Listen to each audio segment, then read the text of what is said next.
Guys, आज हम stranger things के वॉल्यूम 2 को एक्सप्लेन करने वाले हैं। अगर आपने अभी तक वॉल्यूम 1 चेक नहीं किया है तो उसे मेरे चैनल पर जरूर देख लें ताकि स्टोरी समझ आ सके। आज का वीडियो बहुत खास है क्योंकि पिछले 5 सालों से हम अपसाइड डाउन को जो समझते आ रहे थे, सच्चाई उससे बिल्कुल अलग है। डॉक्टर ब्रेनर की एक सीक्रेट डायरी आज हॉकिंस के वो राज खोलेगी जो अब तक हमसे छिपाए गए थे।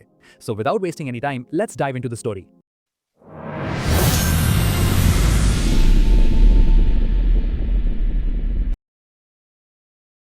एपिसोड की शुरुआत ठीक वहीं से होती है जहां पिछला एपिसोड खत्म हुआ था, उस भयानक क्लिफ हैंगर के तुरंत बाद जब विल ने अपनी नई शक्तियों का इस्तेमाल किया था।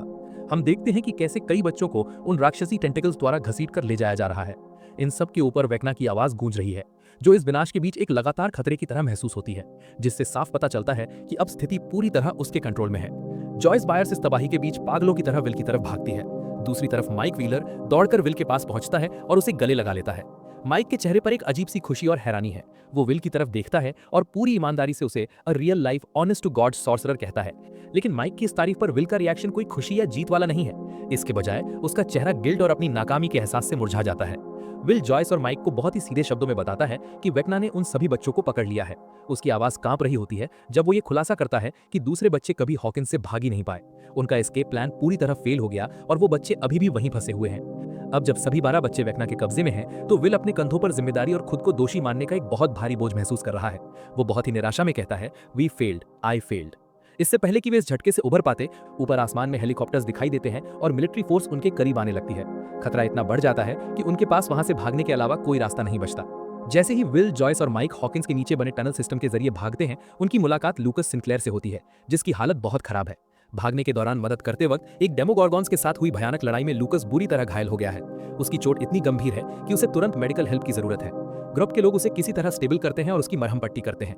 जब लूकस की हालत थोड़ी स्थिर होती है तो वे उसे पूरी स्थिति के बारे में बताते हैं। लूकस को विल की नई साइकिक एबिलिटीज के बारे में पता चलता है, वो शक्तियां जिन्हें विल खुद अभी समझने और कंट्रोल करने की कोशिश कर रहा है।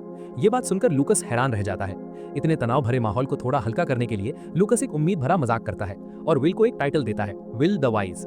लूकस की एक्साइटमेंट से ऐसा लगता है जैसे विल की पावर्स होने का मतलब है कि अब उनके पास दूसरी 11 है, यानी वेक्ना को हराने के उनके चांस अब डबल हो गए हैं। लेकिन विल तुरंत इस गलतफहमी को दूर कर देता है। वो समझाता है कि उसके पास 11 जैसी इंडिपेंडेंट पावर्स नहीं है। वो जो कर सकता है वो बहुत ही लिमिटेड और अलग है। विल अपनी एबिलिटी की सच्चाई बताता है, जो काफी डरावनी भी है। वो बताता है कि जब वो हाइव माइंड के करीब होता है तो वो कुछ पलों के लिए वेक्ना की एबिलिटीज को एक्सेस कर सकता है, बिल्कुल वैसे ही जैसे किसी ऐसी चीज को उधार लेना जो उसकी नहीं है। आसान शब्दों में कहें तो विल वेक्ना के साइकिक नेटवर्क से जुड़ सकता है, जो सभी क्रिएचर्स और विक्टिम्स को जोड़ता है। लेकिन ये तभी मुमकिन है जब वो फिजिकली उसके पास हो। ये एक टेम्पररी कनेक्शन है, कोई परमानेंट पावर नहीं। तभी लूकस एक बहुत ही गंभीर बात याद दिलाता है। वो कहता है, 6 नवंबर वो दिन था जब विल को अगवा किया गया था और सब कुछ शुरू हुआ था, और 6 नवंबर ही वो दिन हो सकता है जब ये सब खत्म होगा। इसका मतलब साफ है कि उनके पास वक्त बहुत कम है, मानो कायनात ने खुद उनके लिए एक डेडलाइन तय कर दी हो। विल फिर वेक्ना के असली मकसद के बारे में एक बहुत जरूरी जानकारी देता है।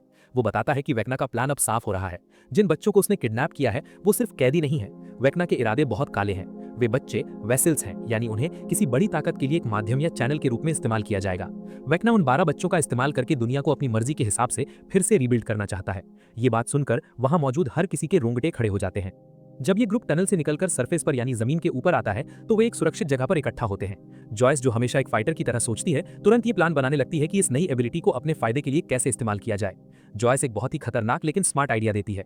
अगर विल हाइव माइंड को एक्सेस कर सकता है और वेक्ना की पावर्स उधार ले सकता है, तो शायद जब विल उसके कॉन्शियसनेस से जुड़ेगा तो वेक्ना खुद भी कमजोर हो सकता है। बजाय इसके कि विल अपनी पावर्स से वेक्ना की आर्मी से लड़े, वे इस कनेक्शन का इस्तेमाल सीधे सोर्स यानी वेक्ना पर हमला करने के लिए कर सकते हैं। लॉजिक बिल्कुल साफ है, मास्टर को मार दो, आर्मी अपने आप गिर जाएगी। जॉयस बहुत ही दृढ़ता से कहती है कि वेक्ना फिर से विल को कम आंकने की गलती करेगा, ठीक वैसे ही जैसे उसने और बाकी सबने शुरुआत में किया था। और जब वेक्ना ये गलती करेगा तो वही उसकी आखिरी गलती होगी। इस समस्या से निपटने के लिए 2 अलग अलग प्लान्स पर काम शुरू होता है। प्लान ए, एरिका सिंक्लेयर सुझाव देती हैं कि वे अपने पुराने टीचर और टेक एक्सपर्ट मिस्टर क्लार्क की मदद से एक नया ट्रैकिंग डिवाइस बनाएं। ये डिवाइस उन्हें अपसाइड डाउन में बच्चों की एग्जैक्ट लोकेशन पता करने में मदद करेगा, ताकि वे उन्हें बचा सके। प्लान बी, लूकस एक ऐसा तरीका बताता है जो ज्यादा डार्क है लेकिन तुरंत किया जा सकता है। वो सुझाव देता है कि वे उस मरे हुए डेमोगॉर्गन्स को ढूंढें जिसे विल ने पिछले एपिसोड में हराया था। हॉकिंस के रेडियो टावर से बिजली का इस्तेमाल करके वे उस मरे हुए क्रीचर में बहुत ज्यादा वोल्टेज डाल सकते हैं, जिससे वो शायद इतनी देर के लिए जिंदा रहे कि विल उसके न्यूरल कनेक्शन के जरिए हाइव माइंड से फिर जुड़ सके। ये कुछ वैसा ही है जैसा उन्होंने सीजन 3 में बिली के साथ सोना में किया था। लूकस समझाता है कि अगर बिजली को बहुत ज्यादा बढ़ा दें तो विल उस साइकिक कनेक्शन के जरिए वेक्ना के दिमाग में घुस सकता है, और अगर कुछ गड़बड़ होती है तो वे वोल्टेज और बढ़ाकर कनेक्शन को जबरदस्ती तोड़ भी सकते हैं और विल को सुरक्षित बाहर खींच सकते हैं, ठीक वैसे ही जैसे उन्होंने सीजन 2 में उसे बचाया था। जॉयस, जो रिस्क लेने से नहीं डरती, फैसला करती है कि वे दोनों प्लान्स पर एक साथ काम करेंगे क्योंकि वेक्ना की डेडलाइन करीब आ रही है और बच्चों की जान खतरे में है। जैसे ही दोनों प्लान्स की तैयारियां शुरू होती हैं, ग्रुप अपना सेटअप रेडियो टावर के पास लगाता है। एंटेना और ब्रॉडकास्टिंग इक्विपमेंट को एडजस्ट करने की जरूरत है ताकि वो मरे हुए डेमोगोर्गन्स की बॉडी में भारी मात्रा में बिजली भेज सके। विल जब एंटेना को ठीक कर रहा होता है तभी रॉबिन बकली वहां आती है। इस तबाही और खतरे के बीच इन दोनों किरदारों के बीच एक बहुत ही शांत और पर्सनल मोमेंट होता है। रॉबिन विल को धन्यवाद देती है कि उसने उसे पहले बचाया था, लेकिन विल उस तारीफ को लेने के बजाय रॉबिन को एक बहुत ही अहम बात के लिए क्रेडिट देता है। वो कहता है कि रॉबिन ने उसे अकेला महसूस नहीं होने में मदद की है। ये छोटी सी लाइन विल के लिए बहुत मायने रखती है। फिर रॉबिन अपनी खुद की जर्नी के बारे में खुलकर बात करती है। वो बताती है कि कैसे वो स्टीव के सामने आई थी और अपनी सच्चाई बताई थी। वो विल से कहती है, किसी से भी ये कह देना बस अच्छा लगता है। ये सीन दिखाता है कि कैसे खुद को अपनाना और सच बोलना भी एक तरह की ताकत है। तभी पास में जैसे जैसे तैयारियां आगे बढ़ती हैं, एक कद्दू में इलेक्ट्रिकल चार्ज की वजह से आग लग जाती है। ये एक इशारा है कि इक्विपमेंट पावर अप हो रहा है और उनका खतरनाक प्लान अप शुरू होने वाला है। कहानी अब एक बिल्कुल अलग दुनिया में चलती है। कामाजॉट्स, वो रहस्यमयी जगह जो हेनरी के दिमाग के अंदर मौजूद है और जहां मैक्स सीजन 4 में अपनी मौत के बाद से फंसी हुई है। यहाँ वो किडनैप किए गए बच्चे नींद से जागते हैं, लेकिन एक नकली हकीकत में। हाइव माइंड के सफर और किडनैपिंग की वजह से वे काफी कंफ्यूज हैं। बच्चे खुद को एक मैदान में पाते हैं जहां उनकी मुलाकात मिस्टर वॉटसेट से होती है। हम जानते हैं कि ये असल में हेनरी क्रील है जो शराफत का एक झूठा मुखौटा पहने हुए है। मिस्टर वॉटसेट बहुत ही प्यार और झूठी फिक्र के साथ उनका स्वागत करता है। वो उन्हें एक मनगढ़ंत कहानी सुनाता है कि उसने उन्हें हॉकिंस में हमला करने वाले राक्षसों से बचाया है। वो उन्हें भरोसा दिलाता है कि अब भी सुरक्षित हैं और वो उन्हें एक पनाहगाह में लाया है। वो बच्चों को क्रील हाउस ले जाता है, वही घर जहां हेनरी का बचपन बीता था और जो अब उसकी यादों की दुनिया में मौजूद है। वो बताता है कि अभी के लिए यही उनका घर है, लेकिन साथ ही एक सख्त चेतावनी भी देता है। उन्हें जंगल की तरफ बिल्कुल नहीं जाना है। वो डराता है कि जंगल खतरनाक है और अगर वे घर के आसपास से दूर गए तो उनके साथ बहुत बुरा हो सकता है। ये चेतावनी उनकी सुरक्षा के लिए कम और उन्हें कैद रखने के लिए ज्यादा है। वो उन्हें एक फैलते हुए अंधेरे के बारे में बताता है जिसे वो द ब्लैक थिंग कहता है। वो दावा करता है कि ये अंधेरा पूरी दुनिया में फैल रहा है और हर उस चीज को खत्म कर देगा जिससे वे प्यार करते हैं। फिर वो अपने समाधान की बात करता है। वो कहता है कि उसने एक दूसरी दुनिया खोज ली है, एक बेहतर दुनिया जहां कोई राक्षस या अंधेरा नहीं है, और यहीं वो अपना सबसे बड़ा खेल खेलता है। वो बच्चों से कहता है कि उन्हें खास तौर पर चुना गया है। वो उन्हें यकीन दिलाता है कि अगर वे उसका साथ दें तो वे उस अंधेरे को हरा सकते हैं और दोनों दुनियाओं को तबाही से बचा सकते हैं। उसका मकसद बच्चों को ये महसूस कराना है कि वे बहुत खास हैं और उनका एक बड़ा मकसद है। बच्चे उसकी बातों में आ जाते हैं और तालियां बजाने लगते हैं क्योंकि वे उस पर भरोसा कर रहे हैं। लेकिन इस भीड़ में एक बच्ची अलग है, होली वीयर। वो ताली बजाने में हिचकिचाती है। उसे हेनरी की बातों पर पूरा यकीन नहीं होता और उसकी ये शंका उसे बाकी बच्चों से अलग बनाती है। बाद में जब बाकी बच्चे क्रील हाउस के दायरे में खेलने में व्यस्त होते हैं, होली किसी तरह वहां से चुपके से निकल जाती है और मैक्स को ढूंढ लेती है, जो कामाजॉट्स के लैंडस्केप में छिपी हुई थी। हेनरी की नजरों से बचकर दोनों लड़कियां मिलती हैं। होली मैक्स को बताती है कि उसने हेनरी से क्या सुना और उसका असली प्लान क्या है। हेनरी असल में दूसरी दुनिया को उनकी दुनिया में खींचना चाहता है और दोनों रियलिटीज को मिलाकर एक भयानक टकराव पैदा करना चाहता है जिससे सब कुछ बदल जाएगा। होली समझ चुकी है कि वे बहुत बड़े खतरे में हैं। हेनरी के वादे सब झूठ हैं और वहां से भागना ही एकमात्र रास्ता है। मैक्स और होली मिलकर भागने का प्लान बनाने लगती हैं। उन्हें एहसास होता है कि अगर वे उस पहली याद या मेमोरी को ढूंढ सकें जब हेनरी पहली बार मिस्टर वॉटसेट बनकर होली के सामने आया था और उसने अपने जाल में उसे फंसाया था, तो शायद वे उस याद के सहारे कामाजॉट से बाहर निकलने का रास्ता खोज सकती हैं। जब वे ये प्लान बना ही रहे होते हैं तभी उन्हें आहट सुनाई देती है। उन्हें पता चलता है कि डेरेक टर्नबो, वो क्लासमेट जिसे बाकी बच्चों के साथ पकड़ा गया था, उनका पीछा कर रहा था और उसने उनकी बातें सुन ली हैं। डेरेक, जो अब तक एक डरा हुआ बच्चा लग रहा था, एक अहम खुलासा करता है। वो हॉकिंस के बाकी ग्रुप यानी माइक और उसके दोस्तों को जानता है और उसे पता है कि वे लोग इन सुपरनैचुरल खतरों से कैसे लड़ते हैं। वो होली से कहता है, मैंने मिस्टर वॉटसेट की स्पीच के दौरान तुम्हारा चेहरा देखा था और मुझे लगा कि तुम्हें पता है कि वो बकवास कर रहा है, इसलिए मैं तुम्हारे पीछे आया। अपनी जानकारी और वहां से भागने की चाहत की वजह से डेरेक उनका साथी बन जाता है। तीनों मिलकर एक प्लान बनाते हैं जिसमें डेरेक को एक बड़ा रिस्क लेना होगा। तय होता है कि डेरेक डिस्ट्रैक्शन बनेगा। वो जानबूझकर जंगल की तरफ जाएगा जहां जाने से हेनरी ने मना किया था। इससे बाकी बच्चे डरकर मिस्टर वॉटसेट को शिकायत करने दौड़ेंगे और हेनरी का ध्यान डेरेक की तरफ चला जाएगा। इसी मौके का फायदा उठाकर मैक्स और होली उन यादों को खंगालेंगी और बाहर निकलने का रास्ता ढूंढेंगी। प्लान के मुताबिक मैक्स और होली कामाजॉट्स के अजीबोगरीब रास्तों से गुजरते हुए होली की यादों का पीछा करने लगती हैं। वे होली के अतीत के अलग अलग पलों से गुजरते हैं, उस खास याद की तलाश में जब हेनरी पहली बार उसकी जिंदगी में आया था और उसने अपने जाल में उसे फंसाया था। जैसे जैसे वे यादों की गहराई में जाती हैं, उन्हें लगने लगता है कि वे अपनी मंजिल के करीब हैं। आखिरकार वे उस आखिरी दहलीज पर पहुंचती हैं। ये वो याद है जब होली को हॉकिंस में उसके घर से अगवा किया गया था और डेमोगॉगन्स का हमला हुआ था। वहीं उन्हें एक दरवाजा या पोर्टल दिखाई देता है जो हेनरी की बनाई इस दुनिया से बाहर जाता है। ऐसा लगता है कि अब वे बस निकलने ही वाले हैं, तभी वहां हेनरी आ धमकता है। हेनरी को उनके प्लान का पता चल चुका है। मैक्स और होली के सामने आते ही उसका रूप बदलने लगता है। वो अपना मिस्टर वॉटसेट वाला नकाब उतार फेंकता है। उसकी झूठी दया और कोमल आवाज गायब हो जाती है। उसका असली रूप सामने आता है। पहले वो हेनरी क्रील के रूप में दिखता है और फिर देखते ही देखते वो पूरी तरह बदल जाता है और वेक्ना बन जाता है, वही राक्षस जिससे वे अब तक लड़ते आए हैं। वेक्ना का हमला बहुत ही भयानक और अचानक होता है। वो मैक्स को गले से पकड़ लेता है और अपनी पूरी ताकत से उसका गला घोटने लगता है। मैक्स सांस लेने के लिए तड़प रही है, उसका शरीर ऐंठ रहा है। होली चिल्लाती है, उसे रुकने के लिए कहती है। उसकी चीखें उस मेमोरी लैंडस्केप में गूंजती हैं, लेकिन वेक्ना नहीं रुकता। सीन तुरंत असली दुनिया में एक हॉस्पिटल रूम पर शिफ्ट होता है। मैक्स मेफील्ड का शरीर, जो अपनी किडनैपिंग के बाद से कोमा में है, फ्लैट लाइन होने लगता है। हार्ट मॉनिटर इस भयानक सच्चाई को दिखाता है, उसका दिल धड़कना बंद कर रहा है। कामाजॉट्स में जो उसका गला घोटा जा रहा है, उसका सीधा असर हॉकिंस में उसके शरीर पर हो रहा है। हेनरी के दिमाग में उसकी चेतना के साथ जो हो रहा है, वो असली दुनिया में उसकी मौत का कारण बन रहा है। मशीनें अलार्म बजाने लगती हैं, सब कुछ खत्म होता दिख रहा है, लेकिन तभी कुछ बदलता है। वापस हॉकिंस में रेडियो टावर के पास लूकस और जॉयस का प्लान अपने आखिरी चरण पर पहुंच चुका है। उस मरे हुए डेमोगॉर्गन्स के शरीर में रेडियो टावर से भारी मात्रा में इलेक्ट्रिकल सर्ज भेजा जाता है, जिससे वो हरकत करने लगता है। उसके न्यूरल कनेक्शंस फिर से एक्टिव हो जाते हैं और वो वेक्ना के हाइव माइंड से जुड़ जाता है। विल बायर्स, जो उस क्रीचर के बिल्कुल पास खड़ा है, इस कनेक्शन के खुलते ही उसे महसूस करता है। उसकी आंखें बदल जाती हैं और उसका कॉन्शियसनेस शिफ्ट होकर सीधे हाइव माइंड में दाखिल हो जाता है। डेमोगॉर्गन्स के जरिए विल अब उसी नेटवर्क से जुड़ गया है जो वेक्ना का है, वही नेटवर्क जो इस वक्त मैक्स का गला घोट रहा है। वेक्ना के दिमाग के अंदर हेनरी के सबसे गहरे हिस्सों में विल एक साइकिक प्रेजेंस बनकर उभरता है। वो पूरे इरादे और ताकत के साथ अपनी इच्छा शक्ति को एक हथियार की तरह इस्तेमाल करता है और वेक्ना पर हमला कर देता है। ये साइकिक हमला इतना जबरदस्त होता है कि पहली बार वेक्ना को किसी बाहरी इंसान द्वारा असली दर्द महसूस होता है। विल अपनी दिमागी ताकत से हेनरी का पैर तोड़ देता है। ये डैमेज बिल्कुल असली है। वेक्ना के शरीर में, यहाँ तक कि उसकी अपनी मेंटल दुनिया में भी फ्रैक्चर आ जाता है। उस भयानक दर्द की वजह से वेक्ना की पकड़ ढीली पड़ जाती है और उसे मजबूरन मैक्स का गला छोड़ना पड़ता है। विल, जो अभी भी वेक्ना के दिमाग और शरीर के जरिए जुड़ा हुआ है, उसके मुंह से अपनी बात कहलवाने में कामयाब हो जाता है। वेक्ना की आवाज में विल मैक्स से चिल्लाकर कहता है, रन। वो मैक्स को भागने के लिए कहता है, क्योंकि ये मौका बहुत छोटा है। वेक्ना गुस्से में पलटवार करता है और उस साइकिक कनेक्शन को बहुत ही बेरहमी से काट देता है, जिससे विल का कॉन्शियसनेस झटके से बाहर फेंक दिया जाता है। असली दुनिया में विल दर्द से चीखते हुए जमीन पर गिर पड़ता है। हाइव माइंड से जबरदस्ती निकाले जाने का झटका उसे शारीरिक और मानसिक रूप से तोड़ देता है। उसका शरीर ऐंठने लगता है, लेकिन उनका प्लान काम कर गया। हॉस्पिटल में मैक्स का हार्ट बीट नॉर्मल हो जाता है। मॉनिटर पर उसका दिल फिर से धड़कने लगता है। वो जिंदा है और बच निकली है। दूसरी तरफ हॉपर और 11 ने अपसाइड डाउन के अंदर मौजूद मिलिट्री बेस में घुसपैठ की है, जिसे डॉक्टर के चला रही थी। वे वहां काली प्रसाद यानी 8 को बचाते हैं, जो 11 की मुंह बोली बहन है। उन्हें लगा था कि काली को उनके खिलाफ एक हथियार की तरह इस्तेमाल किया जा रहा होगा, लेकिन वहां उन्हें वो कैद और पूरी तरह से निचड़ी हुई हालत में मिलती है। हॉपर, 11 और काली किसी तरह अपनी जान बचाकर वहां से भाग निकलते हैं और अपसाइड डाउन में एक मीटिंग पॉइंट पर पहुंचते हैं, लेकिन वहां उन्हें बाकी ग्रुप के लोग नहीं मिलते। जब वे थोड़ी सुरक्षित जगह पर होते हैं, काली अपनी कहानी बताती है, जो हेनरी और इस पूरी लड़ाई के बारे में उनकी समझ को बदल देती है। काली बताती है कि जब सीजन 2 के बाद मिलिट्री ने उसे पकड़ा, तो डॉक्टर के का मकसद सिर्फ उसे कैद करना नहीं था, वो उसका खून चाहती थी। डॉक्टर के को लगता था कि काली की शक्तियों को ब्लड ट्रांसफ्यूजन के जरिए दूसरों में डाला जा सकता है। काली के खून का इस्तेमाल करके उन्होंने वहां कैद औरतों पर एक्सपेरिमेंट्स किए, ताकि उनके होने वाले बच्चों में भी वो शक्तियां आ जाएं। मकसद था हेनरी क्रिल और 11 जैसे बच्चों को फिर से बनाना, लेकिन ये एक्सपेरिमेंट्स बुरी तरह फेल हो गए।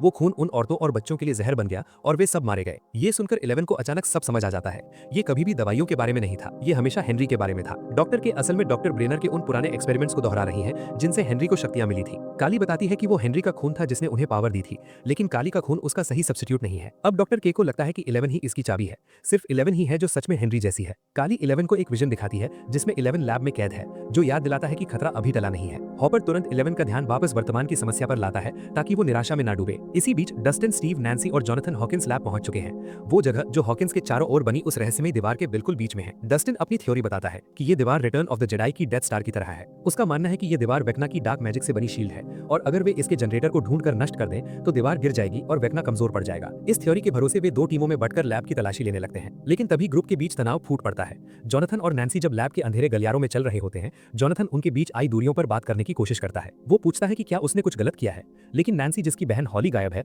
इस वक्त रिलेशनशिप पर बात करने की हालत में नहीं है। वो सीधे तौर पर मिशन पर फोकस करने को कहती है, जिससे साफ लगता है कि उनका रिश्ता टूटने की कगार पर है। दूसरी तरफ स्टीव और डस्टिन के बीच का झगड़ा भी बाहर आ जाता है। स्टीव एडी के बारे में बहुत कड़वी बात बोलता है। वो कहता है, उस रात मैंने तुम दोनों को हीरो बनने से मना किया था। एडी ने क्या किया, वो जानबूझकर उन चमगादड़ों के झुंड में गया, उसने किसी को नहीं बचाया। ये सुनकर डस्टिन अपना आपा खो देता है और चिल्लाता है, उसने सबको बचाया। डस्टिन स्टीव पर हमला कर देता है, लेकिन स्टीव पलटवार नहीं करता और मार खाता रहता है। अंत में डस्टिन रो पड़ता है, क्योंकि उसका गुस्सा असल में एडी को खोने का गम है। जैसे जैसे वे लैब में आगे बढ़ते हैं, जॉनथन और नैन्सी को भयानक नजारे दिखते हैं। दीवारें पिघली हुई हैं और सैनिक उन दीवारों के साथ पिघलकर फ्यूज हो गए हैं, जैसे उनका शरीर बिल्डिंग का हिस्सा बन गया हो। जॉनथन एक अजीब बात नोट करता है, वहां कोई स्पोर्स नहीं है, जो आमतौर पर डेमोगॉर्गन्स के होने पर होते हैं। जब वे लैब लैब की छत पर पहुंचते हैं तो उन्हें एक हैरान कर देने वाली चीज दिखती है। लैब के ऊपर हवा में एक स्फीयर तैर रहा है जिसके चारों ओर बिजली कड़क रही है और नीली ऊर्जा निकल रही है। नैन्सी और जोनाथन को यकीन हो जाता है कि यही वो शील्ड जनरेटर है जिसकी बात डस्टिन कर रहा था। वे इसे नष्ट करने की तैयारी करने लगते हैं, लेकिन उन्हें पता नहीं कि वे कितनी बड़ी गलती करने जा रहे हैं। लैब के अंदर डस्टिन को डॉक्टर ब्रेनर का एक गुप्त ऑफिस और उनकी पर्सनल जर्नल मिलती है। उसे पढ़ते ही डस्टिन के पैरों तले जमीन खिसक जाती है। जर्नल के मुताबिक अपसाइड डाउन कोई अलग दुनिया नहीं है, बल्कि एक वर्म होल है, एक पुल जो हॉकिंस को एक दूसरी जगह से जोड़ता है जिसे द एबिस कहा गया है। ये पुल बहुत ही अस्थिर है और इसे सिर्फ एक ही चीज ने थामे रखा है, एक्सोटिक मैटर। वो स्फीयर जिसे नैन्सी और जोनाथन देख रहे हैं वो कोई जनरेटर नहीं बल्कि वही एक्सोटिक मैटर है जो इस पूरे वर्म होल को स्थिर रखता है। डस्टिन को समझ आता है कि अगर वो स्फीयर नष्ट हुआ तो ये पुल ढह जाएगा और इससे जुड़े सभी लोग, हॉकिंस के लोग, अपसाइड डाउन में फंसे बच्चे और वे खुद सब मारे जाएंगे। डस्टिन पागलों की तरह वॉकी टॉकी पर चिल्लाता है, जोनाथन नैन्सी उसे मत छूना, अगर तुमने उसे नष्ट किया तो हम सब मर जाएंगे। लेकिन स्टीव के साथ हुई लड़ाई में उसका वॉकी टॉकी टूट गया था, उसकी चेतावनी उन तक नहीं पहुंचती। छत पर खड़ी नैन्सी को लगता है कि वो वेक्ना को हराने वाली है। वो अपनी शॉटगन उठाती है, निशाना साधती है और उस स्फीयर पर गोली चला देती है। स्फीयर में एक जबरदस्त विस्फोट होता है। ये कोई साधारण धमाका नहीं बल्कि एक सोनिक ब्लास्ट है। वो ऊर्जा की लहर उस मांस की दीवार में समा जाती है। जैसे ही एक्सोटिक मैटर बिखरता है वहां एक शून्य बनने लगता है। लैब की इमारत, चीजें और सब कुछ पिघलकर एक ग्रे रंग के कीचड़ में बदलने लगता है और उस शून्य में खिंचने लगता है। नैन्सी और जोनाथन छत पर खड़े होकर दहशत में देखते हैं कि उनके नीचे की जमीन और सब कुछ गायब हो रहा है। एपिसोड इसी तबाही के मंजर पर खत्म होता है। एपिसोड की शुरुआत अपसाइड डाउन की लेबोरेटरी में बहुत ही तनावपूर्ण माहौल के साथ होती है। डस्टिन सीढ़ियों से पागलों की तरह भागता हुआ ऊपर आता है और अपनी पूरी ताकत से चिल्लाते हुए नैन्सी और जोनाथन को रोकता है कि वे कुछ भी ना करें और किसी भी चीज को हाथ ना लगाएं। लेकिन तभी वो चमकता हुआ एनर्जी स्फीयर जिस पर नैन्सी ने पिछले एपिसोड के क्लाइमैक्स में गोली चलाई थी बस एक पल के लिए शांत दिखाई देता है और फिर अचानक लाल और काली एनर्जी के एक जोरदार धमाके के साथ फट जाता है। स्फीयर से निकलती हुई ये विशाल किरणें एक तरह का कयामत जैसा विस्फोट पैदा करती हैं जो पूरे डायमेंशनल स्ट्रक्चर को फाड़ कर रख देती हैं। बिजली जैसी ये एनर्जी बोल्ट्स पूरे अपसाइड डाउन के लैंडस्केप में फैल जाती हैं जो रास्ते में आने वाले हर स्ट्रक्चर को अस्थिर कर देती हैं और वहां के वातावरण के बड़े बड़े हिस्सों को ढहा देती हैं। दूसरी तरफ फ्लैश वॉल यानी वो दीवार जो दोनों दुनियाओं के बीच की रुकावट है, उसके पास खड़े हॉपर 11 और काली इस तबाही को देख रहे होते हैं। इस विस्फोट से पैदा हुई शॉकवेव एक भयानक वैक्यूम इफेक्ट बनाती है जो हर चीज को दीवार की तरफ खींचने लगता है, जिसमें ये तीनों भी शामिल हैं।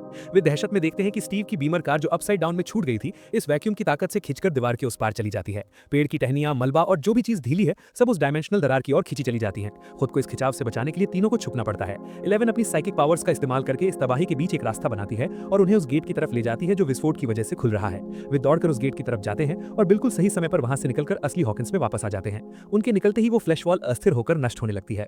इसके बाद स्टीव आखिरकार डस्टिन से लैब में मिलता है। डस्टिन पूरी तरह से घबराया हुआ है और उसकी आवाज कांप रही है। वो मानता है कि उससे एक बहुत बड़ी गलती हो गई है, एक ऐसी गलती जो तबाही ला सकती है। डस्टिन समझाता है कि जब वो हॉकिंस लैब में क्लासिफाइड फाइल्स और रिसर्च नोट्स पढ़ रहा था तो उसे डॉक्टर मार्टिन ब्रेनर के कुछ डॉक्यूमेंट्स मिले जो इस पूरे प्रोग्राम के इंचार्ज थे। ये दस्तावेज अपसाइड डाउन के बारे में उनकी अब तक की हर जानकारी को गलत साबित करते हैं। डस्टिन समझाता है कि जनरेटर और एनर्जी बॉल के बारे में वो पूरी तरह से गलत था। ब्रेनर के जर्नल के मुताबिक दीवार को जोड़े रखने वाला मैकेनिज्म वो एनर्जी बॉल नहीं है जिस पर नैन्सी ने गोली चलाई थी। वो बॉल असल में एक्सोटिक मैटर से बनी है, एनर्जी का एक ऐसा स्रोत जो दोनों डायमेंशंस को आपस में बांधे रखने का काम करता है। ये कोई ढाल या रुकावट नहीं है जो किसी खतरे को बाहर रखे, बल्कि ये उससे भी ज्यादा डरावनी चीज है। ये कंटेनमेंट सिस्टम है जो इस डायमेंशनल पुल को स्थिर रखता है। डस्टिन की आवाज कांपती है जब वो ये खुलासा करता है कि अपसाइड डाउन कोई अलग दुनिया नहीं है जिसे वेक्ना या हेनरी क्रील ने बनाया हो। ये एक वर्म होल है, एक पुल जो स्पेस और टाइम के पार दो अलग अलग वास्तविकताओं को जोड़ता है। अगर ये वर्म होल ढह गया या इसे जोड़े रखने वाला एक्सोटिक मैटर नष्ट हो गया तो अपसाइड डाउन और असली दुनिया दोनों एक साथ खत्म हो जाएंगे। सब कुछ पूरी तरह से अस्तित्वहीन हो जाएगा। वहीं असली हॉकिंस में 6 नवंबर की सुबह होती है। ये वही तारीख है जब 42 साल पहले 1983 में विल बायर्स गायब हुआ था। ये तारीख अपने आप में बहुत डरावने संकेत लेकर आई है। रेडियो स्टेशन हेडक्वार्टर में विल अपने बिस्तर पर पूरी तरह से बेहोश है। माइक, लूकस और रॉबिन उसे घेरे खड़े हैं। वे जवाब पाने के लिए बेताब हैं और विल की इस हालत को लेकर बहुत डरे हुए हैं। रॉबिन एक थ्योरी बनाती है कि मैक्स शायद कोमा में नहीं बल्कि एक तरह के साइकिक ट्रांस स्टेट में है जो वेक्ना के माइंड रियल्म के अंदर है। अगर ये सच है और अगर मैक्स और हॉली बाकी विक्टिम से ज्यादा समय तक वेक्ना के दिमाग में फंसी हैं तो उनकी चेतना में सब कुछ समझने की चाबी हो सकती है। शायद अगर वे वहां से बच निकले तो मैक्स वेक्ना की कमजोरियों और उसके प्लान के बारे में जरूरी जानकारी ला सकती है। लूकस और रॉबिन हॉकिंस मेमोरियल हॉस्पिटल जाने का फैसला करते हैं। लूकस अपने साथ एक पोर्टेबल स्पीकर ले जाता है और केट बुश का गाना रनिंग अप दैट हिल बजाता है जो पिछली बार मैक्स के लिए एक इमोशनल एंकर बना था। हॉस्पिटल के कमरे में संगीत गूंजता है और लूकस उम्मीद करता है कि मैक्स के अवचेतन मन में वो गाना कहीं ना कहीं सुनाई देगा और उसे वापस आने का रास्ता मिलेगा। इसी बीच एक और सब प्लॉट में एरिका सिंक्लेयर और मरे बाउमन मिस्टर क्लार्क के घर जाते हैं। मिस्टर क्लार्क दरवाजा खोलते हैं और इन बिन बुलाए मेहमानों को देखकर चिढ़ जाते हैं। लेकिन जैसे ही एरिका और मरे उन्हें बताते हैं कि डस्टिन खतरे में है, मिस्टर क्लार्क का व्यवहार तुरंत बदल जाता है। उनकी चिढ़ चिंता में बदल जाती है और वे मदद के लिए तैयार हो जाते हैं। वे मिलकर एक नया टेलीमेट्री ट्रैकर बनाने का काम शुरू करते हैं ताकि डस्टिन की लोकेशन पता की जा सके। तभी अचानक विल की आंखें खुलती हैं, लेकिन वो हॉकिंस के अस्पताल में नहीं, वो अपसाइड डाउन में हवा में लटका हुआ है और काले रंग की रेंगती हुई टेंड्रिल्स ने उसे जकड़ा हुआ है।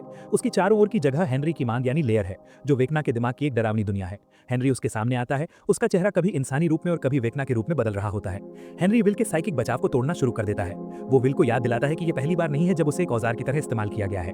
सालों पहले जब विल बच्चा था तो उसने अनजाने में अपने सपनों और अपसाइड डाउन से अपने साइकिक कनेक्शन के जरिए हॉकिंस के नीचे सुरंगों का निर्माण किया था। विल का अवचेतन मन एक बिल्डर यानी निर्माता की तरह काम कर रहा था। हेनरी बताता है कि अब वो विल का इस्तेमाल एक नए मकसद के लिए करेगा। विल को अब एक ट्रैकर और जासूस बनना होगा। हेनरी चाहता है कि विल अपने साइकिक बॉन्ड का इस्तेमाल करके मैक्स मेफील्ड को ढूंढे। विल को एहसास होता है कि अपसाइड डाउन से उसका जुड़ाव अब उसके खिलाफ एक हथियार की तरह इस्तेमाल किया जा रहा है।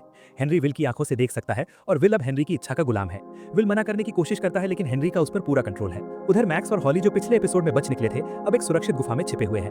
मैक्स हॉली को शांत करने की कोशिश कर रही है जो बहुत डरी हुई है। हेनरी उनके पास आता है। वो पिछली लड़ाई में घायल हुआ है लेकिन पीछे हटने को तैयार नहीं है। वो सीधे हॉली से बात करता है और उसे मैक्स के खिलाफ भड़काने की कोशिश करता है। वो कहता है कि मैक्स ने झूठ बोलकर हॉली का दिमाग खराब कर दिया है। जब हॉली उसकी बातों में नहीं आती तो हेनरी बिना किसी हिचकिचाहट के धमकी देता है कि वो मैक्स को मार डालेगा। मैक्स उसका सामना करती है और कहती है कि वो सिर्फ धमकियां दे रहा है क्योंकि वो इस गुफा के अंदर नहीं आ सकता। इस जगह में कुछ ऐसा है जो उसे अंदर आने से रोकता है। हेनरी ये बात मानकर गुफा के मुहाने से पीछे हट जाता है लेकिन जाते जाते चेतावनी देता है कि वो उन तक पहुंचने का कोई ना कोई दूसरा रास्ता ढूंढ ही लेगा। गुफा के अंदर हॉली बहुत बेचैन है और वहां से निकलकर रास्ता खोजना चाहती है लेकिन मैक्स का मानना है कि 11 ने हमें संदेश भेजा था इसलिए मदद जरूर आएगी। मैक्स चाहती है कि वे अपनी ताकत बचाकर रखें और छिपकर इंतजार करें। हॉली इस बात से सहमत नहीं होती। उसे लगता है कि हेनरी की धमकी सच थी और हाथ पर हाथ रखकर बैठने से काम नहीं चलेगा। तब मैक्स अपनी एक थ्योरी बताती है कि ये कामाजोट्स यानी ये पूरी लाल दुनिया और रेगिस्तान असल में हेनरी की यादों से बना है। ये गुफा इसलिए मौजूद है क्योंकि ये हेनरी की किसी दबी हुई दर्दनाक याद का हिस्सा है।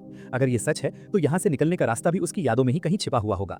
हॉली कहती है कि मैक्स ने बाहर का रेगिस्तान ठीक से नहीं देखा है इसलिए हमें वहां जाकर सुराग ढूंढने चाहिए। मैक्स न चाहते हुए भी मान जाती है और दोनों लड़कियां गुफा की सुरक्षा छोड़कर हेनरी की यादों के उस लाल रेगिस्तान में कदम रखती हैं। कहानी आगे बढ़ती है स्क्वॉक हेडक्वार्टर में जो ग्रुप का सीक्रेट ठिकाना है। हॉपर, 11 और काली आखिरकार वहां जॉयस और माइक से मिल जाते हैं। जॉयस तुरंत 11 के पास जाती है और उससे विनती करती है कि वो अपनी पावर्स का इस्तेमाल करके विल को ढूंढे, उसकी हालत और लोकेशन का पता लगाए। जब 11 अपनी पूरी चेतना और साइकिक पावर को विल को खोजने में लगाती है तब हॉपर और काली के बीच एक बहुत ही तनावपूर्ण बहस छिड़ जाती है। हॉपर काली से बहुत नाराज है। उसका मानना है कि काली ने पहले 11 का ध्यान भटकाया था जिसकी वजह से उनका मिशन खतरे में पड़ सकता था। लेकिन काली अपनी बात पर अड़ी रहती है और हॉपर के आरोपों के सामने झुकती नहीं है। वो साफ कहती है कि सिर्फ हेनरी को मारने से उनकी समस्या हल नहीं होगी। जिस सिस्टम ने हेनरी को बनाया, हॉकिंस लैब का वो पूरा प्रोग्राम जो साइकिक हथियार बनाने के लिए डिजाइन किया गया था, वो अभी भी एक्टिव है। हेनरी उस बड़ी मशीन का सिर्फ एक प्रोडक्ट है। अगर वे हेनरी को मार भी दें लेकिन उस सिस्टम को खत्म ना करें तो ऐसे और भी लोग बनाए जा सकते हैं और खतरा बना रहेगा। तभी 11 अपनी साइकिक सर्च से वापस आती है और बहुत ही बुरी खबर देती है। वो विल को कहीं भी नहीं ढूंढ पा रही है। विल का दिमाग और चेतना उसकी पहुंच से ब्लॉक कर दिए गए हैं, जैसे कनेक्शन काट दिया गया हो। ये खबर सबको डरा देती है। तब हॉपर अपने पुराने अनुभवों से एक उपाय सुझाता है। वो कहता है कि उन्हें सेंसरी डेप्रिवेशन टैंक का इस्तेमाल करना चाहिए ताकि 11 की पावर्स बढ़ सके और वो अपसाइड डाउन में गहराई तक जाकर विल को ढूंढ सके। तुरंत टैंक तैयार करने का काम शुरू हो जाता है। जब सब तैयारी कर रहे होते हैं, जॉयस इमोशनली टूट जाती है। वो मानती है कि विल को अपसाइड डाउन में भेजने का फैसला और आइडिया उसका ही था। वो बहुत ज्यादा गिल्ट यानी अपराध बोध महसूस कर रही है। उसे लगता है कि उसने विल को बचाने के लिए जो भी किया उससे विल को सिर्फ और ज्यादा तकलीफ ही मिली है। तब हॉपर, जो खुद एक पिता है और 11 के साथ अपने अनुभवों से काफी कुछ सीख चुका है, जॉयस को बहुत ईमानदारी से समझाता है। वो कहता है कि पेरेंटिंग का मतलब ही यही है कि आप इस यकीन के साथ जीते हैं कि आपका हर फैसला बाद में गलत लग सकता है और उसके अनचाहे परिणाम हो सकते हैं।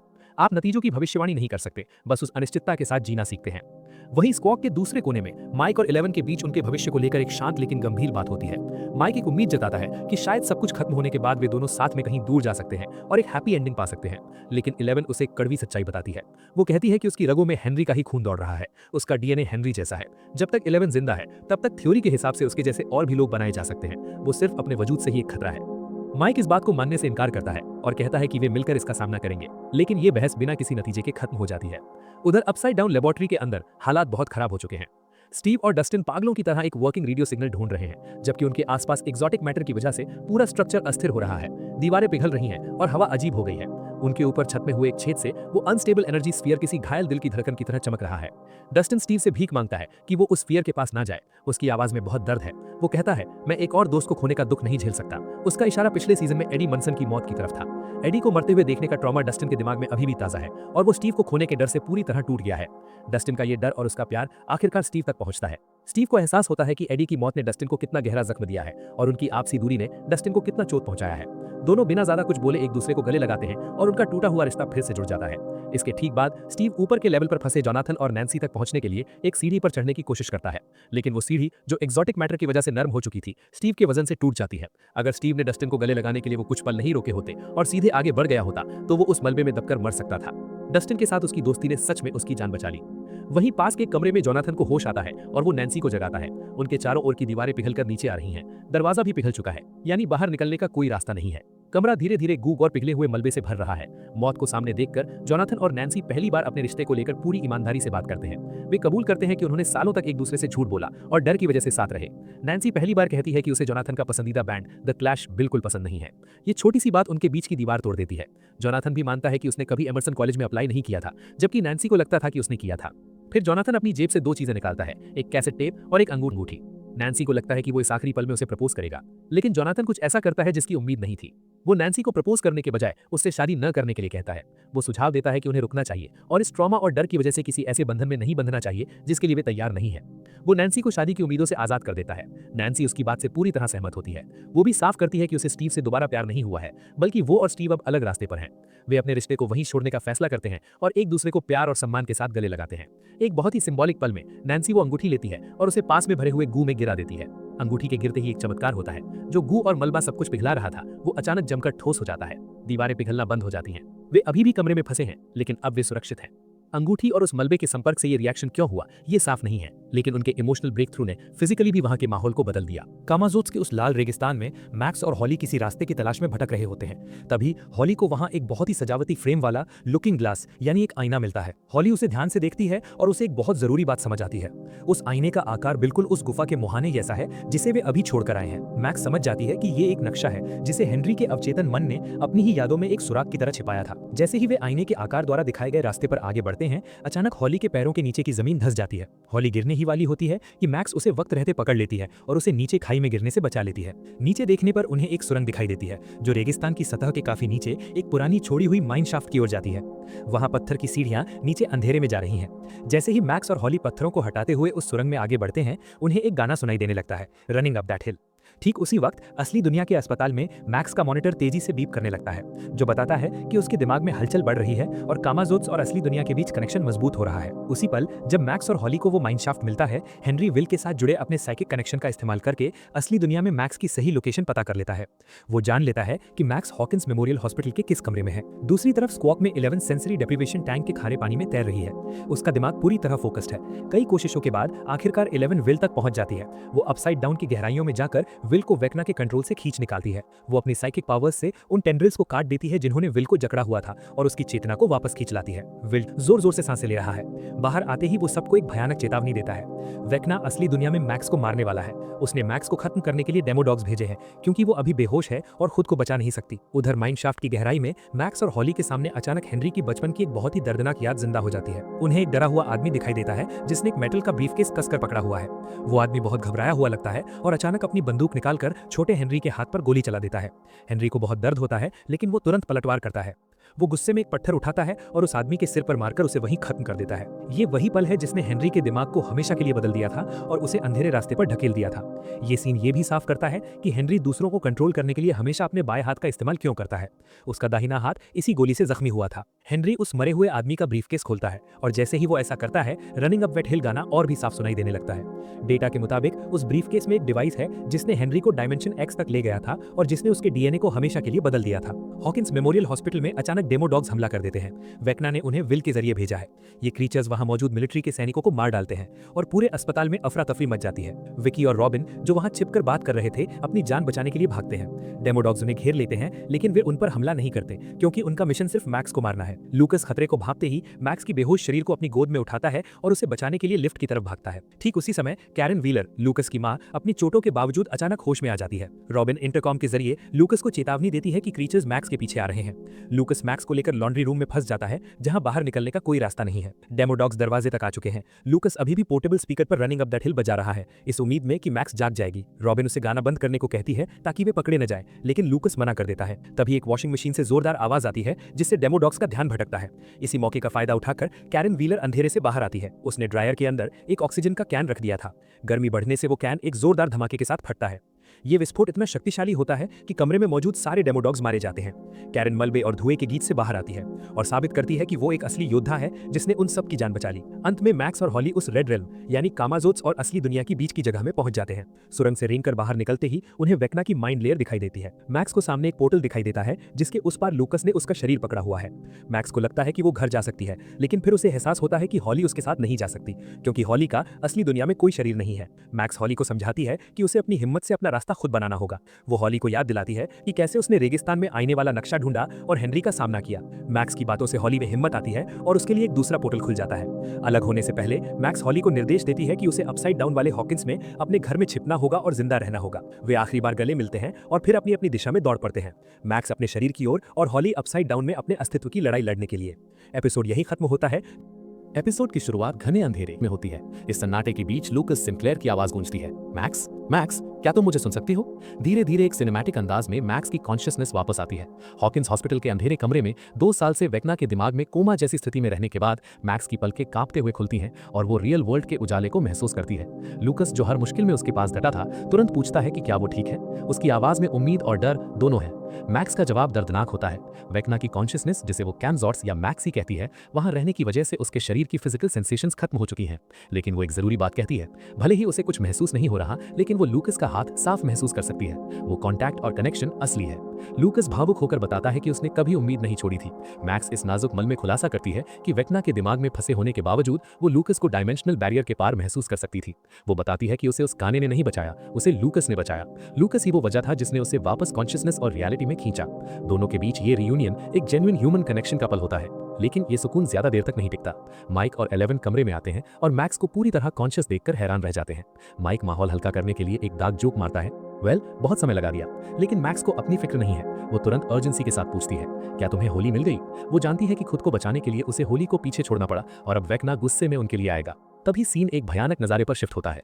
होली की कॉन्शियसनेस अपसाइड डाउन में नहीं, बल्कि वेक्ना के असली ठिकाने अबिस में जागती है, जो हेनरी क्रील का घर है। वो एक जिंदा बायोमास के बीच लटकी है और उसके गले में एक ट्यूब जैसा अपैरेटस डाला गया है, जो उसके अंदर काला लिक्विड यानी नाइटमेयर फ्यूल भर रहा है, ताकि उसकी इच्छा शक्ति तोड़ी जा सके। अपनी बची कुची ताकत से होली उस ट्यूब को उखाड़ फेंकती है। जैसे ही वो आजाद होती है, उसके गले से एक काली परछाई निकलकर धुएं की तरह गायब हो जाती है।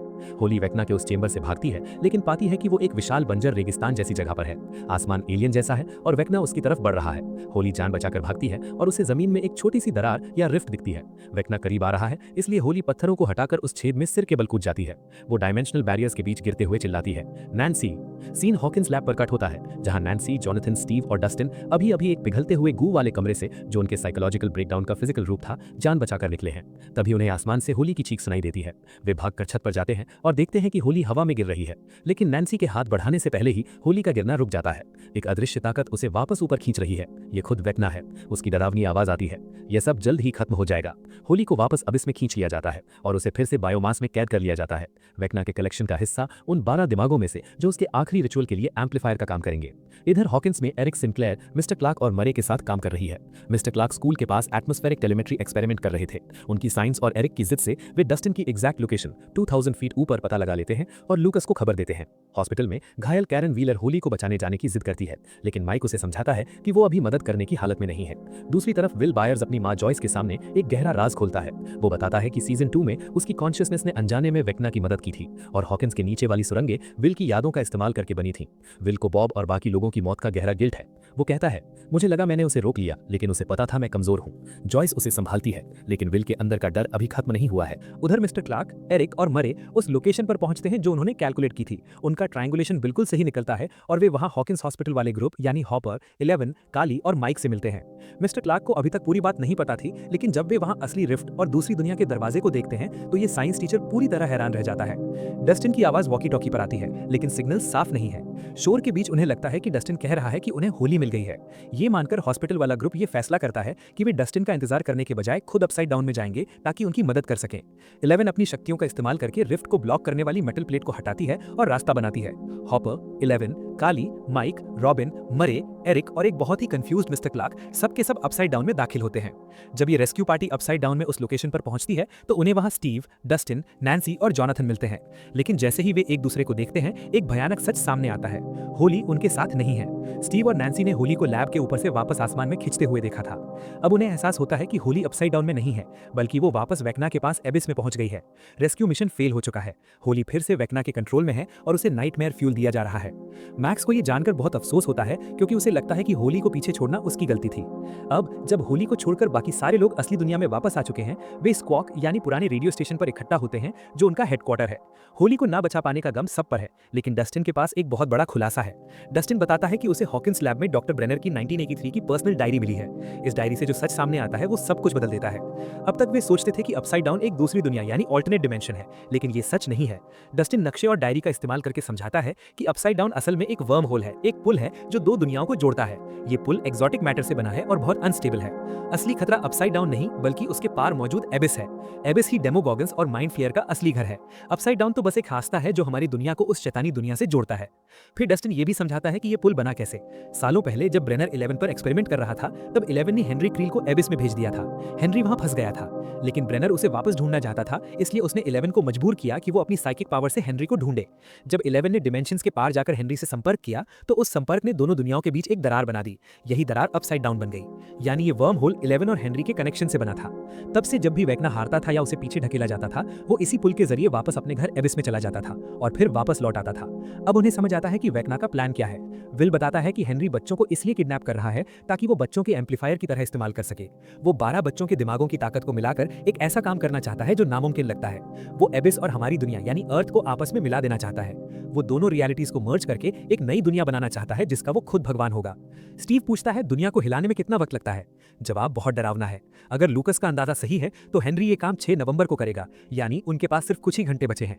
उन्हें 2000 फीट ऊपर जाकर एबिस में घुसकर बच्चों को बचाना है, वेक्ना को हराना है और उस वर्म होल को नष्ट करना है। सब कुछ उन दोनों दुनियाओं के टकराने से पहले। हॉपर अपने मिलिट्री बैकग्राउंड का इस्तेमाल करते हुए एक सीधा प्लान बताता है।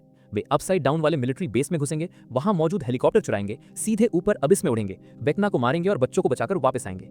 सुनने में ये प्लान दमदार लगता है, लेकिन डस्टिन तुरंत इसकी कमियां गिनाने लगता है। फ्यूल की कमी, इतनी ऊंचाई पर हवा का दबाव और ये गारंटी नहीं कि उस डायमेंशनल एनवायरनमेंट में हेलीकॉप्टर काम करेगा भी या नहीं। हॉपर चिढ़ जाता है और ताना मारते हुए पूछता है कि क्या किसी के पास कोई मैजिक बीन है जिससे वे ऊपर चढ़ सकें। बहस बढ़ जाती है और सब एक दूसरे पर चिल्लाने लगते हैं। निराशा और डर के इसी माहौल में स्टीव हैरिंगटन, जो कभी सिर्फ एक जॉक हुआ करता था, एक बेहतरीन आइडिया के साथ सामने आता है। वो चिल्लाकर सबकी आवाज दबा देता है और कहता है, हमें किसी मैजिक बीन की जरूरत नहीं है, हमारे पास यही एक बीन स्टॉक है। वो एक फ्लैशलाइट और खिलौने वाली स्लिंकी का इस्तेमाल करके अपना प्लान समझाता है। उनका हेडक्वार्टर यानी स्क्वॉक रेडियो टावर ही उनका बीन स्टॉक है। मैक्स ने बताया था कि वेक्ना दोनों दुनियाओं को करीब खींच रहा है। स्टीव का प्लान है कि वे वेक्ना को अपना काम करने दें और इंतजार करें। जब अबिस इतना करीब आ जाएगा कि रेडियो टावर का ऊपरी हिस्सा उसमें घुस जाएगा, तब वे टावर पर चढ़कर सीधे वेक्ना के इलाके में घुस जाएंगे, यानी वेक्ना की ताकत को उसी के खिलाफ इस्तेमाल करना। माइक एक और समस्या उठाता है, वेक्ना से लड़ेंगे कैसे, वो तो बहुत ताकतवर है। नैन्सी याद दिलाती है कि अपसाइड डाउन में ब्रेनर की लैब अभी भी वैसी ही होगी जैसी सालों पहले थी, जिसमें सेंसरी डेप्रिवेशन बाद भी होगा। 11 और काली ये तय करते हैं कि ये लड़ाई शारीरिक नहीं बल्कि मानसिक यानी साइकिक होगी। 11 उस टैंक का इस्तेमाल करके वेक्ना के दिमाग में प्रोजेक्ट करेगी। मैक्स, जो वेक्ना के हर कोने से वाकिफ है, एक गाइड की तरह 11 को रास्ता दिखाएगी। काली भी साथ देने को तैयार है क्योंकि वेक्ना उसका भाई है और वो भी उसे हराना चाहती है। प्लान लगभग तैयार है, लेकिन डस्टिन इसमें एक चेरी ऑन द टॉप जोड़ता है। वो कहता है कि बच्चों को बचाने और वेक्ना को हराने के बाद उन्हें ये सुनिश्चित करना होगा कि ये खतरा दोबारा ना आए। डस्टिन एक बम बनाने का सुझाव देता है जिसे वे वर्म होल के एक्सोटिक मैटर के पास लगाएंगे। टाइमर सेट करके भागने के बाद वे उस बम को उड़ा देंगे। इससे वो पुल यानी ब्रिज हमेशा के लिए तबाह हो जाएगा, जिसका मतलब है कि अपसाइड डाउन और उसके सारे राक्षस भी हमेशा के लिए खत्म हो जाएंगे। ये एक बड़ा फैसला है, पूरी एक डायमेंशन को मिटा देना, लेकिन दुनिया को बचाने का यही एक रास्ता है। मिशन की तैयारियों के बीच कुछ बहुत ही पर्सनल पलों का आना लाजमी है। स्टीव डस्टिन को अलग ले जाकर माफी मांगता है कि वो पिछले कुछ समय से, खासतौर पर एडी की मौत के बाद, डस्टिन के लिए मौजूद नहीं था। डस्टिन भी भावुक हो जाता है और दोनों एक दूसरे को गले लगाते हैं। स्टीव डस्टिन को वो ब्लेड देता है जो उसने और एडी ने मिलकर बनाया था। डस्टिन कहता है, यू डाई आई डाई। ये उनका मोटो बन जाता है कि वे अंत तक साथ रहेंगे। दूसरी तरफ विल अपनी मां जॉयस से एक बहुत भारी बात करना चाहता है। वो बताता है कि वेक्ना ने उसे तोड़ने के लिए बाहर की चीजें नहीं बल्कि विल के खुद के अंदर के डर और राज का इस्तेमाल किया था। विल अब और राज नहीं रखना चाहता। इससे पहले कि वो बात पूरी करे, माइक आकर कहता है कि उनके पास सिर्फ 5 मिनट है। विल उसे रोकता है और कहता है कि ये बात सबको सुननी चाहिए। वो पूरे ग्रुप को इकट्ठा करता है। ये सीरीज का सबसे भावुक पल बन जाता है। विल कांपती हुई आवाज और आंखों में आंसुओं के साथ कहता है, मैंने तुम लोगों को कभी नहीं बताया क्योंकि मुझे डर था कि तुम मुझे अलग नजर से देखोगे, लेकिन सच ये है कि मैं अलग हूँ। वो आगे कहता है कि उसने सालों तक नॉर्मल होने का नाटक किया, लेकिन मुझे लड़कियां पसंद नहीं है। वो अपने दोस्तों को समझाता है कि उसे भी प्यार महसूस होता है, लेकिन उस तरह नहीं। वो कबूल करता है कि उसे किसी से प्यार है जो उसे उस नजर से नहीं देखता। विल बताता है कि वेक्ना ने उसे एक झूठा भविष्य दिखाया था जहां उसके इस सच की वजह से उसके दोस्त उसे छोड़ देते हैं और वो अकेला रह जाता है। लेकिन जैसे ही विल ये बोलता है, जॉयस तुरंत उसे गले लगा लेती है और कहती है कि वो उसे कभी नहीं खोएगा। जोनाथन, माइक और फिर पूरा ग्रुप उसे गले लगा लेता है। सबका प्यार और एक्सेप्टेंस देखकर विल का वो डर खत्म हो जाता है जिसे वेक्ना उसके खिलाफ इस्तेमाल कर रहा था। अब विल वेक्ना से लड़ने के लिए पूरी तरह तैयार है। वहीं दूसरी तरफ एक अंधेरे कोने में 11 और काली एक प्राइवेट बातचीत कर रहे होते हैं। काली एक बहुत ही डार्क प्रपोजल रखती है। वो कहती है कि सिर्फ ब्रिज तोड़ने से काम नहीं चलेगा। जब तक 11 और काली जैसी शक्तियां दुनिया में मौजूद हैं, लोग उनका इस्तेमाल करने की कोशिश करेंगे। काली सुझाव देती है कि उन्हें ब्रिज के साथ ही खुद को भी खत्म कर देना चाहिए, एक सुसाइड मिशन, ताकि ये साइकिल हमेशा के लिए टूट जाए। 11 इस बात को पूरी तरह खारिज नहीं करती, जो कि चिंताजनक है। हॉपर पर काली पर शक है और वो जॉयस से साफ कह देता है कि उसे काली पर भरोसा नहीं है और वो अपनी बेटी 11 को बचाने के लिए कुछ भी करेगा। उधर क्रील हाउस में हेनरी यानी वेक्ना ने बच्चों को पूरी तरह अपने कंट्रोल में ले लिया है। वो उन्हें समझाता है कि उन्हें होली को अपनी तरफ करना होगा। बच्चे जो अब एक कल्ट की तरह बन चुके हैं, होली को घेर लेते हैं। मैरी, लूकस और डेरेक जो पहले होली के साथ लग रहे थे, अब हेनरी की बोली बोल रहे हैं। वे कहते हैं कि मैक्स ने होली से झूठ बोला था। होली भागने की कोशिश करती है, एक वॉकी टॉकी से मैरी को मारती भी है, लेकिन बच्चे उसे पकड़ लेते हैं। हाथापाई में होली का नेकलेस, जो उसकी उम्मीद का निशान था, टूट जाता है। होली सीढ़ियों से गिरती है और दोबारा पकड़ी जाती है। उसकी उम्मीद और आजादी दोनों टूट चुकी है। रात हो चुकी है और असली एक्शन शुरू होता है। मरे बॉमैन अपना ट्रक मिलिट्री बेस की तरफ बढ़ाता है, साथ में मिस्टर क्लार्क है। गेट पर खड़ा गार्ड कुछ समझ पाता उससे पहले ही मरे ट्रक को तेजी से अंदर घुसा देता है। गोलियां चलनी शुरू हो जाती हैं। नैन्सी व्हीलर ट्रक की छत से बाहर निकलती है और अपनी राइफल से सटीक निशाने लगाकर गार्ड्स को हटाती है। बेस के कंट्रोल रूम में बैठी डॉक्टर के देखती है कि उसका प्राइज एसेट यानी 11 ट्रक में बैठकर पोर्टल की तरफ जा रही है और वो कुछ नहीं कर सकती। ट्रक सीधा पोर्टल में घुसता है। पोर्टल में जाने से ठीक पहले माइक 11 से पूछता है कि क्या वो तैयार है। 11 उसे भरोसा दिलाती है, लेकिन फिर काली की तरफ देखकर एक हल्का सा सिर हिलाती है, जो उनके उस खुफिया सुसाइड प्लान की तरफ इशारा हो सकता है। एपिसोड का अंत बहुत ही भयानक होता है। क्रील हाउस में हेनरी मोमबत्तियां जला चुका है। 12 बच्चे, जिनमें घायल होली भी शामिल है, एक डाइनिंग टेबल के चारों ओर बैठे हैं, जैसे किसी तंत्र मंत्र के लिए बैठे हों। हेनरी टेबल के हेड पर खड़ा है और अपनी भारी आवाज में कहता है, वक्त आ गया है। सारे बच्चे एक दूसरे का हाथ पकड़ लेते हैं। ये कोई दोस्ती का घेरा नहीं है, बल्कि वेक्ना के प्लान के लिए बैटरियों का जुड़ना है। अचानक एक साथ सभी 12 बच्चों के सिर ऊपर की तरफ झटके से मुड़ जाते हैं। उनकी आंखें पलट जाती हैं और पूरी तरह सफेद हो जाती हैं। पुतलियां गायब हो जाती हैं। उनकी कॉन्शियसनेस अब हेनरी के साथ मिल चुकी है। वे अब 12 अलग अलग बच्चे नहीं, बल्कि एक विशाल शक्ति बन चुके हैं और इसी डरावने नजारे के साथ स्क्रीन काली हो जाती है। तो गाइज, ये थी स्ट्रेंजर थिंग्स वॉल्यूम 2 के एपिसोड 5 से 7 की पूरी कहानी। अगले वीडियो में हम ग्रैंड फिनाले को कवर करेंगे, जहां इस पूरी कहानी का अंत होगा। Make sure to subscribe to the channel, ताकि जैसे ही वीडियो आए आपको नोटिफिकेशन मिल जाए। See you in the next one.